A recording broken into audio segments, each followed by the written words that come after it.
Hello everyone, and thank you so much, and thank you Courtney for inviting me here. Some might know me, many might not. My name is Jon Wedger. I want to echo the last speaker. Very much what he says was sort of something I experienced as well. I came to prominence in my role as what was known as a whistleblower. I'm now a retired Metropolitan Police detective. I specialised in child abuse investigations and vice, and I was on the Metropolitan.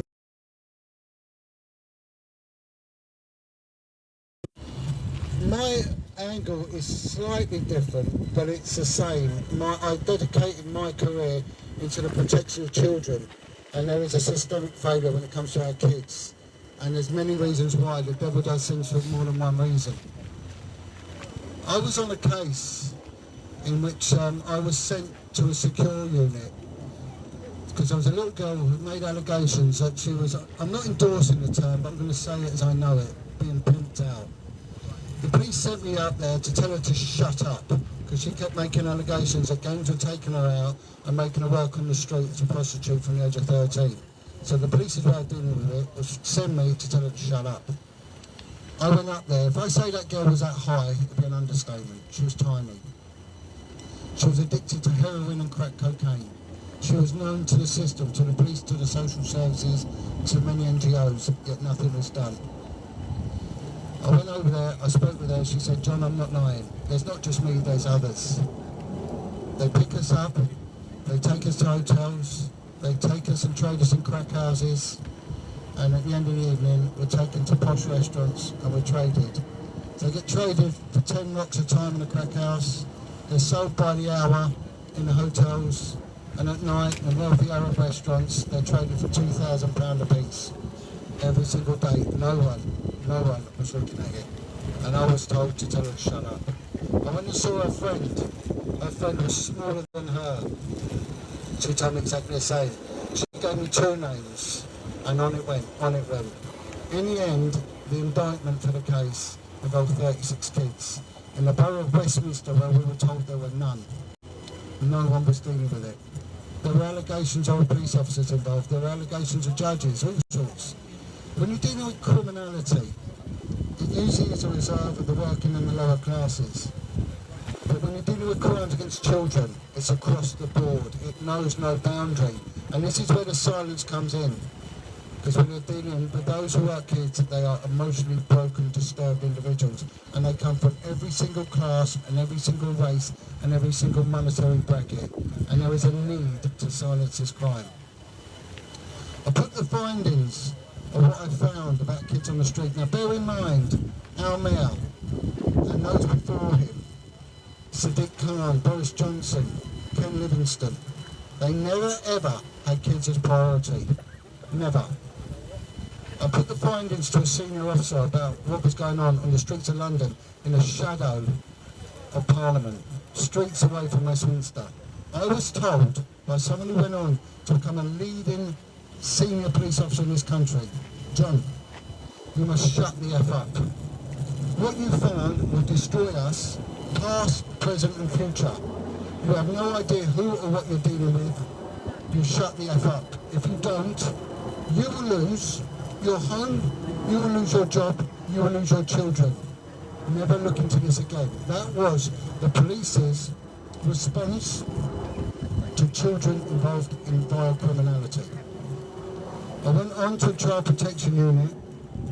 Within 10 minutes, I found 10 children being taken out of children's homes and pimped out.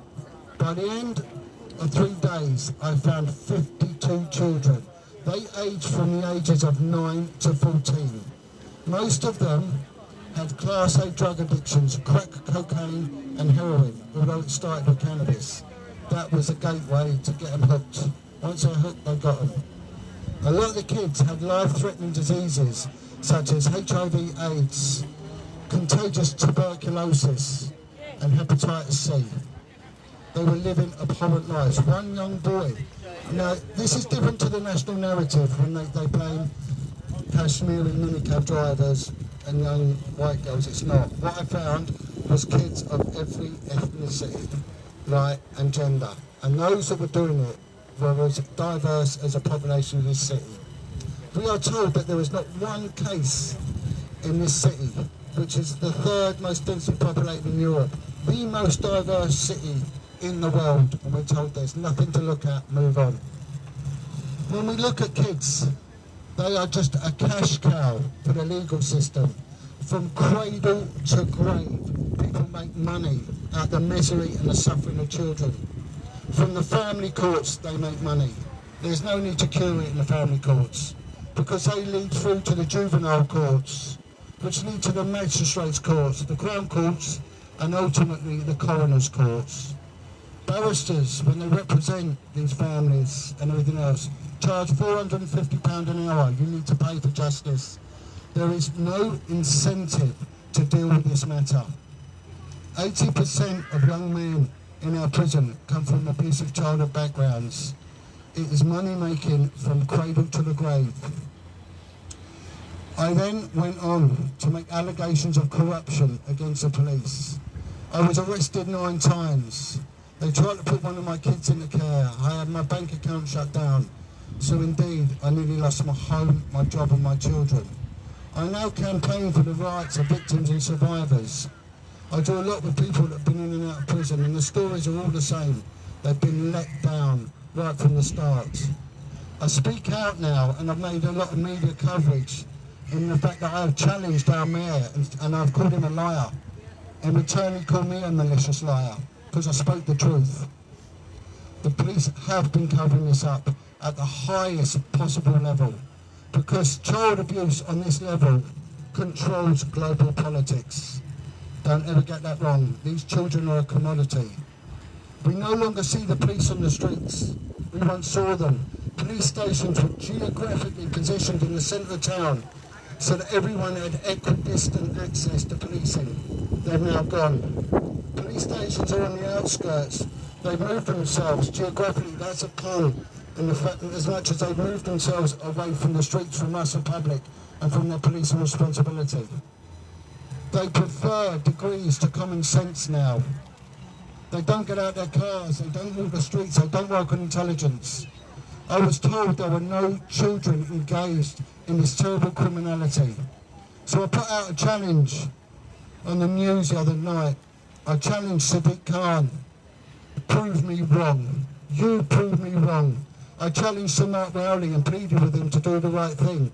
He has U-turned, and now he's looking at 9,000 cases which have been sort of misinvestigated. And I said, prove me wrong. And if you want me to show you how easy it is to curtail this crime, we'll do it. You need a thing called proactive policing. We need to get on the streets.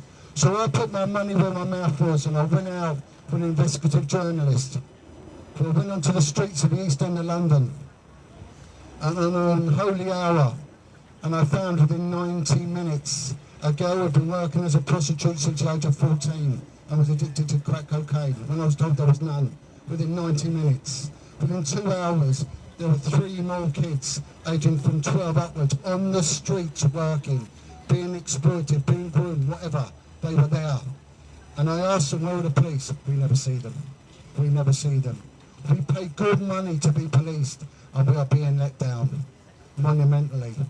We need the police back on the streets. We need to stop this. This is a rot in our society. And what we need is children to be priority. They've done anthropological studies all around the world and all societies, and even down to tribal communities from Papua New Guinea to the basins of the Amazon. They found that they put children first, and anyone hurting a child is banished to the jungle for a period of 2 years. So even at that most base level, they take kids as a priority, yet we don't. We put them right to the back. A few years ago, a woman faced prison and gained international news coverage because she threw a cat in a wheelie bin. There was outrage in this country, yet we're seeing our kids exploited at the vilest level and no one does a thing, and that has to change. So I speak out for all those. I want to be a voice for the voiceless, and hopefully we will stand a chance in turning this neglect around. God bless and thank you everyone. Thank you, Mr. Wedger. Jon Wedger, guys. hope Mr. Khan heard that.